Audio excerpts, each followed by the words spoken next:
here now for the 55 mile an hour. Rossi runs him out. Rossi ran him out.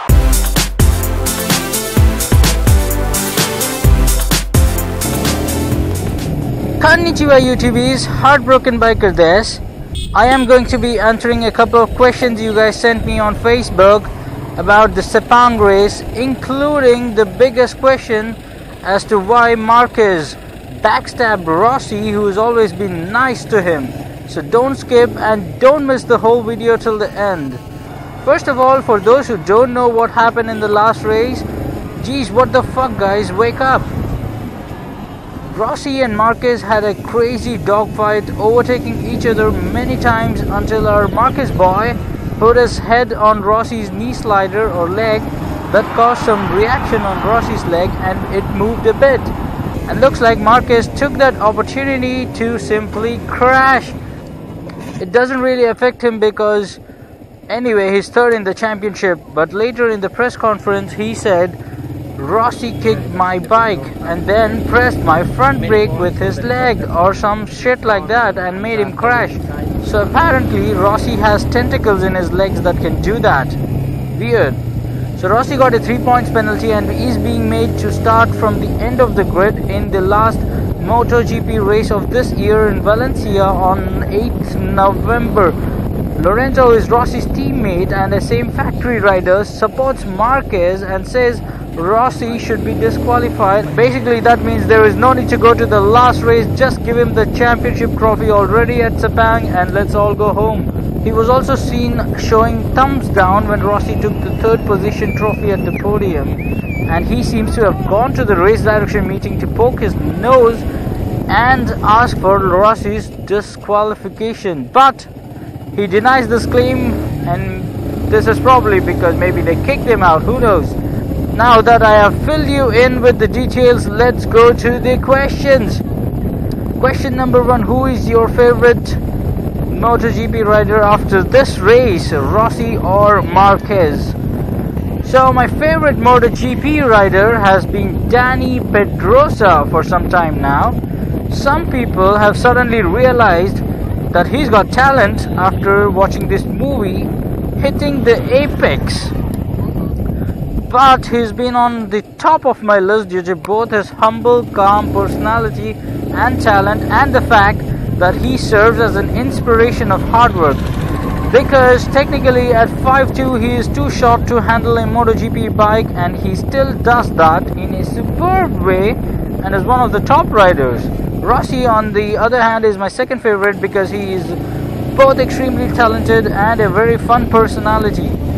Marquez almost became my third favorite due to having some fun and happy characteristics like Rossi. However, the last few events changed the game a bit.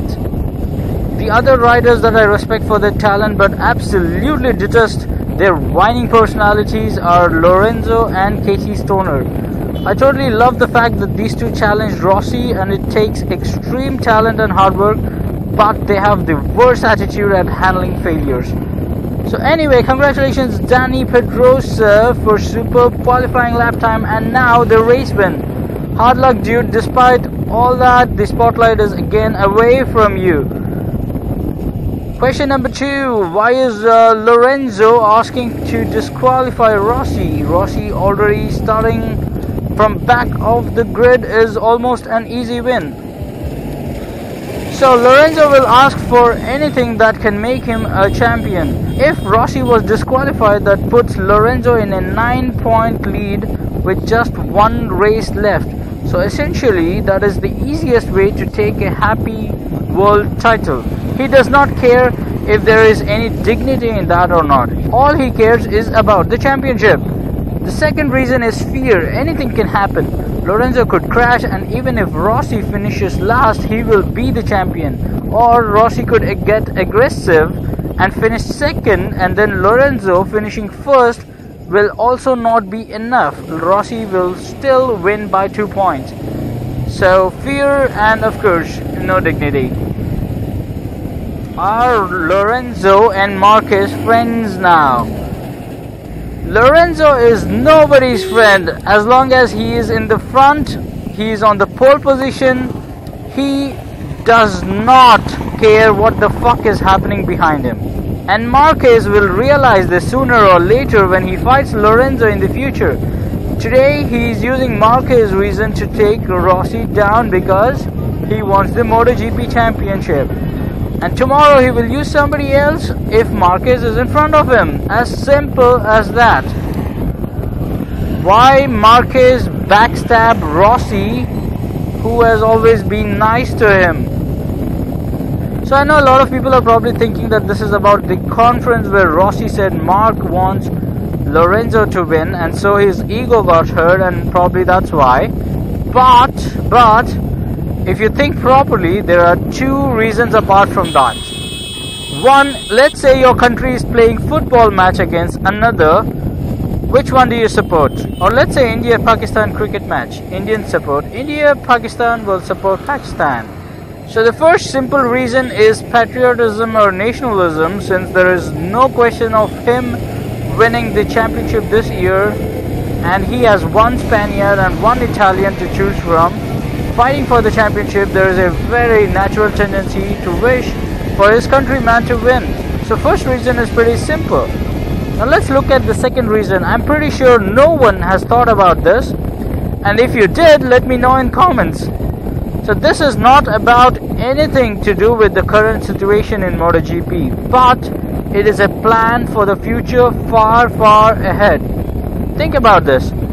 Who has the world record for the most MotoGP wins in the world? I'm not talking about Moto2 or Moto3 class, okay? Today's GP, or what was the 500cc class? Who has the record? Giacomo Agostini.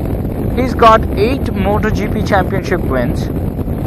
Rossi has 7. And if Rossi wins this, he will equal the world title. And if he wins next year or even once more before he retires, he will have the world record for the most MotoGP wins. So imagine this, Rossi will retire in the coming years. It is inevitable. The guy is like 36 already. And then, who are the biggest faces of MotoGP? The younger guys.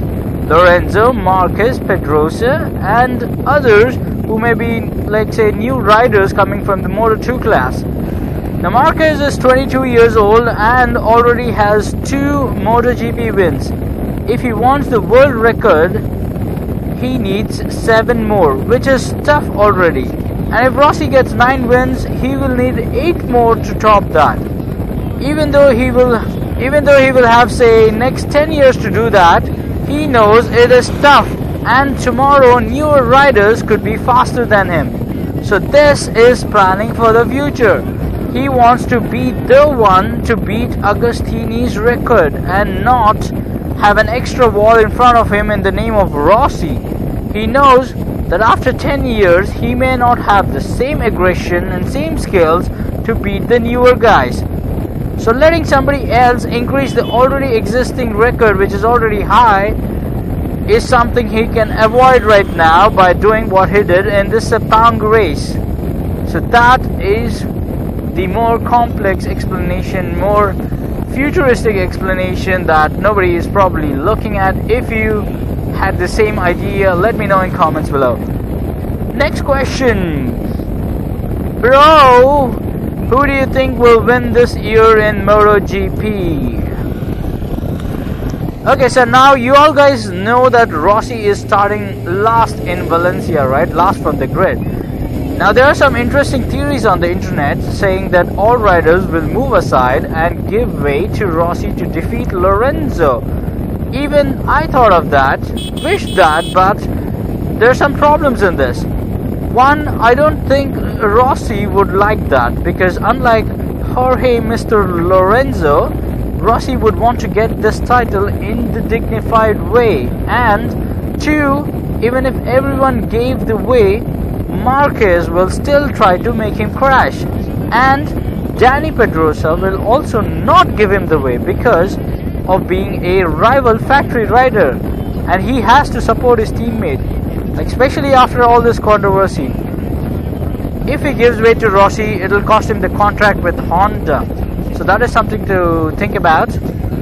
And three, to cross 23 riders and then fight Lorenzo is super crazy. It puts a lot of mental pressure and makes way for more errors in the race. And Lorenzo is not some shit rider, alright? So he has a horrible personality, but he's an extremely skilled rider. If it's a dry race and he gets away in the front, then fucking hell he is fast. The physical and mental stress to beat 23 riders and then fuck with Lorenzo is going to be a legend level fight. Not that Rossi isn't already a legend, but then it is a super tough thing. So I think if Lorenzo does not make any mistakes or does not crash, then he will win, obviously.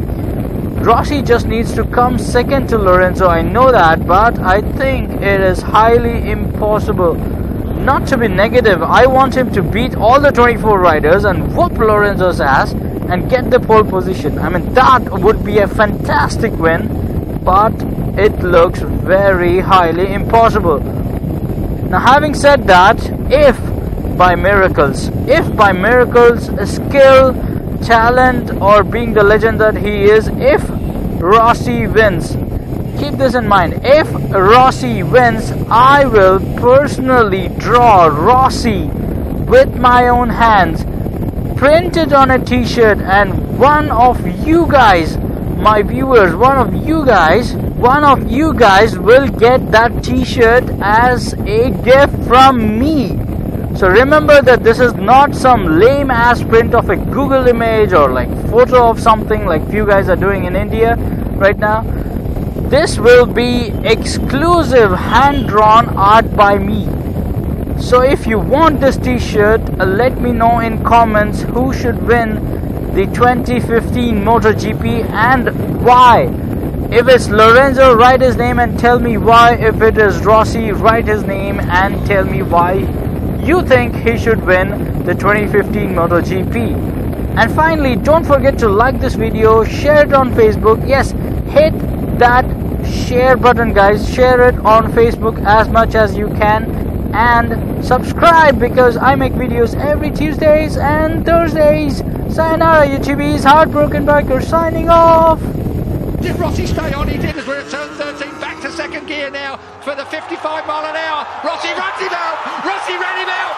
There is going to be a race direction investigation over there. There is going to be Mike Webb.